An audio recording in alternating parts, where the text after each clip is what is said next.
He called me into his office with a smirk. "Grace, your position is no longer needed." I'd tripled their revenue in 2 years, but they wanted me out so his nephew could take my role. I didn't beg. I didn't cry. I just asked if we could loop in HR first. Before we continue, make sure you subscribe, like, and share this story, because what happens next will leave you absolutely stunned. Your position is no longer needed. My father-in-law, Douglas Hartman, leaned back in his leather chair like he'd just announced the weather, not the end of my career. "We're restructuring. It's nothing personal." Nothing personal, except his nephew Trevor was waiting in the lobby, resume in hand, ready to slide into the VP of Operations role I'd built from scratch. The role that had taken Hartman Industries from a struggling $3 million manufacturing company to a $10 million powerhouse in 24 months. "I see," I said calmly, even as my heart hammered against my ribs. "And when is this restructuring effective?" "Immediately. We'll provide 2 weeks severance, of course. Very generous, considering you've only been here 3 years. 3 years. I'd been married to his son, Ethan, for 5. But I'd only joined the family company 3 years ago when Douglas begged me to help save it from bankruptcy. I had an MBA from Northwestern and 10 years of operations experience at Fortune 500 companies. They had mismanaged inventory, hostile vendor relationships, and accounting that would make the IRS weep. I'd fixed all of it. And now I was being fired so Trevor, who'd spent the last 5 years bouncing between failed startups and his parents' basement, could have my job. "Does Ethan know about this?" I asked. Douglas's expression hardened. "My son supports what's best for the family business." "So that's a no." "Ethan will understand that family comes first. Trevor deserves this opportunity. He's been waiting for his chance. While I've been tripling your revenue?" "Grace, let's not make this difficult." Douglas stood up, signaling the meeting was over. "You've done good work. We appreciate it. But it's time for the next generation to step up." The next generation, code for someone with the Hartman last name. Never mind that I'd been a Hartman for 5 years. I'd never really be family. Not in the way that mattered. I stood slowly, smoothing my pencil skirt. "I understand. But before I clean out my desk, I think we should loop in HR, just to make sure all the paperwork is in order." Douglas frowned. "That's not necessary." "Oh, I insist, especially for something as significant as terminating a VP. Liability issues, you know, legal compliance. I'm sure Linda will want to document this properly." Linda Martinez was our HR director. She was also the only person in this company besides me who seemed to understand that employment law existed for a reason. "Fine," Douglas said curtly, "but this won't change anything." "Of course not," I said with a smile. "I just want to make sure we follow protocol." What Douglas did not know, what nobody in the Hartman family knew, was that I'd been documenting everything for 18 months. Every inappropriate comment. Every time I was excluded from meetings I should have attended. Every instance of my ideas being credited to male colleagues. Every email, every text, every conversation where it became clear that I was never going to be treated as a real executive because I'd married into the family instead of being born into it. I'd kept it all in a file. A very detailed, very damning file. And I'd been waiting for Douglas to give me a reason to use it. Linda's office was on the 2nd floor, tucked away in a corner that most executives never visited. That was intentional. The Hartmans liked HR to be invisible, there to handle payroll and benefits, not to ask uncomfortable questions about workplace culture. But Linda wasn't that kind of HR director. She'd been trying to professionalize this company for 2 years, pushing for policy updates, documentation standards, anti-discrimination training. Douglas had blocked her at every turn, calling her suggestions unnecessary bureaucracy. When I knocked on her door, she looked up with concern. "Grace, what's wrong?" "Douglas just terminated me. I wanted to make sure we have everything documented properly before I leave." Linda's eyes widened. "He what? Hang on, let me. She picked up her phone and dialed. Douglas, it's Linda. Grace is here. I need you to come to my office for the exit interview. Yes, now it's protocol. She hung up and looked at me. What happened? He's replacing me with Trevor, effective immediately. Trevor Hartman? His nephew? The one who… She stopped herself. Okay, we need to document this carefully. Did he give a reason? Restructuring. My position is no longer needed. Your position that's generated millions in revenue? That's the one. Linda pulled up her computer and started typing furiously. This is going to be a problem. A big problem. I know. Do you have… She paused, looking at me carefully. Do you have documentation of anything that might be relevant? I pulled a USB drive from my purse. 18 months worth. Linda's expression was a mix of relief and dread. How bad is it? Bad enough that you'll want to call the company attorney before this goes any further. Douglas arrived 5 minutes later, annoyed and impatient. Linda, this is a waste of time. Grace and I have already discussed everything. Sit down, Douglas. Linda's voice was steel. We're going to do this properly. He sat, crossing his arms. Fine, let's get this over with. Linda pulled up a termination checklist on her screen. Grace has been employed here for 3 years as VP of Operations. During that time, she's increased revenue by 215%, improved vendor relationships, streamlined operations, and implemented new inventory systems. Is that accurate? Yes, but… And you're terminating her position effective immediately. Correct. For what reason? Restructuring. What specific elements of the structure are changing?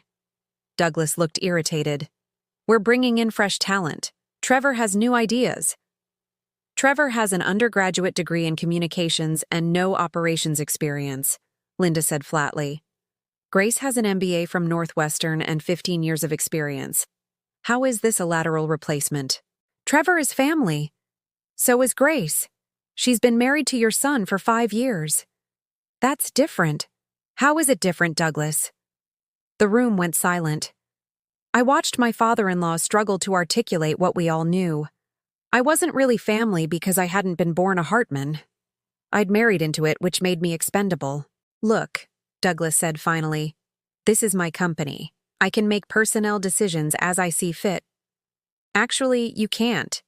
Linda pulled up another document on her screen. Not without proper cause, documentation, and severance. Grace is a VP-level employee. Terminating her without cause requires at minimum 12 weeks severance, continuation of benefits, and 2 weeks is standard. For junior employees, Grace is executive level. She has protections. Linda turned to me. Grace, you mentioned you have documentation? I handed her the USB drive.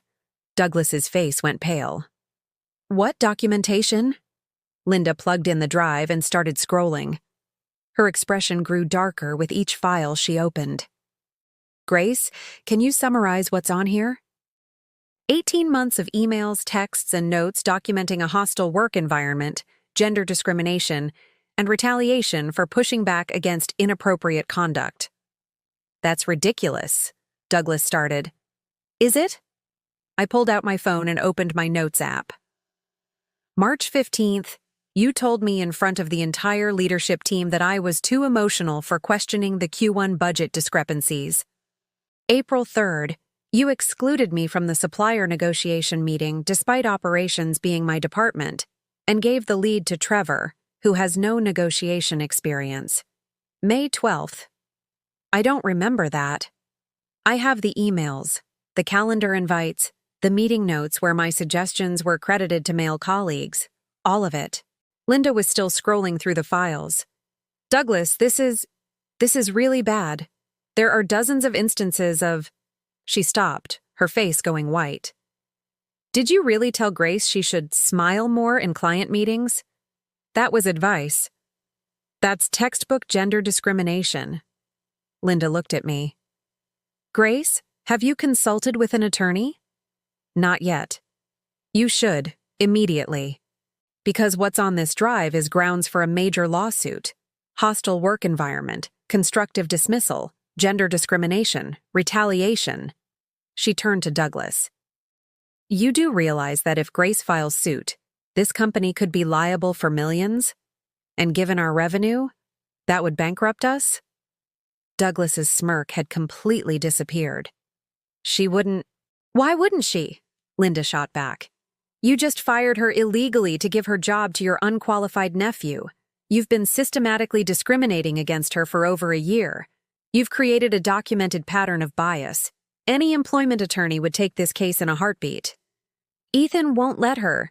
Ethan doesn't get a vote, I said quietly. This is between you and me. And I'm not the same woman who walked into your office an hour ago hoping you'd see my value. I'm the woman who documented every single time you made it clear you never would. Douglas leaned forward. What do you want? I want my job back, with a contract. A real contract that protects me from being terminated without cause. I want a salary adjustment to market rate. I've been underpaid compared to my male counterparts since day one. I want Trevor removed from consideration for my position. And I want a written apology acknowledging the hostile work environment you've created. That's insane. That's negotiable. I stood up. Or I can walk out of here right now, hire the best employment attorney in Chicago, and sue you for everything you're worth. Your choice. Douglas looked at Linda desperately. She can't do this. She absolutely can. And she'll win. Linda closed her laptop. Douglas, I've been warning you for 2 years that we need proper HR policies. That we need to treat employees, especially executive-level employees, according to legal standards. You've ignored every recommendation I've made. Now it's catching up with you. I built this company. And Grace saved it. You said so yourself when you recruited her. You told her she was the only person who could turn things around. She did exactly that. And you're firing her because your nephew needs a job?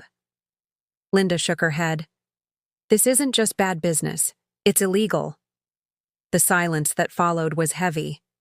Douglas looked cornered, desperate, furious. But he wasn't stupid. He knew I had him.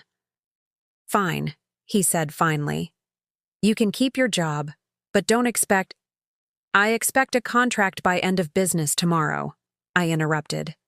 I expect the salary adjustment retroactive to my hire date, and I expect the apology in writing, copied to the entire leadership team. You're humiliating me. No, Douglas, you humiliated yourself. I'm just making sure it doesn't happen again. I walked out of Linda's office with my head high, leaving my father-in-law sitting there like a deflated balloon. When I got home that evening, Ethan was waiting in the kitchen. His face was tight with anger. My father called. He said you threatened to sue the company. I didn't threaten anything. I presented documented evidence of discrimination and asked for appropriate remedies. Grace, you can't sue my family. Your family tried to fire me illegally to give my job to Trevor. Trevor, who has 0 qualifications. Trevor, who couldn't run a lemonade stand, let alone a $10 million operation. He's family. So am I. My voice cracked. I've been your wife for 5 years. I saved your father's company. I've worked 80-hour weeks, missed holidays, put my career on hold to help the Hartmans. And the second I stood up for myself, I'm the problem? Ethan sat down heavily. I didn't know it was that bad. Because you didn't want to know. Every time I tried to tell you about your father's comments, about being excluded from meetings, about my ideas being stolen, you told me I was being sensitive, that it was just how he was, that I needed to prove myself. I was trying to help. You were protecting him, and by doing that, you left me alone in a hostile workplace with no support. Grace, I'm not doing this anymore, Ethan. Either you stand with me, really stand with me, or we have bigger problems than my job. He looked at me for a long moment. What do you need? I need you to tell your father that I'm your wife first and his employee second. I need you to back me up when he tries to undermine me. I need you to be my husband, not his son. And if he can't accept that?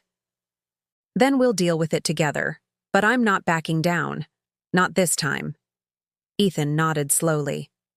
Okay, I'll talk to him tomorrow. Not talk. Tell him. There's a difference. The contract arrived the next afternoon.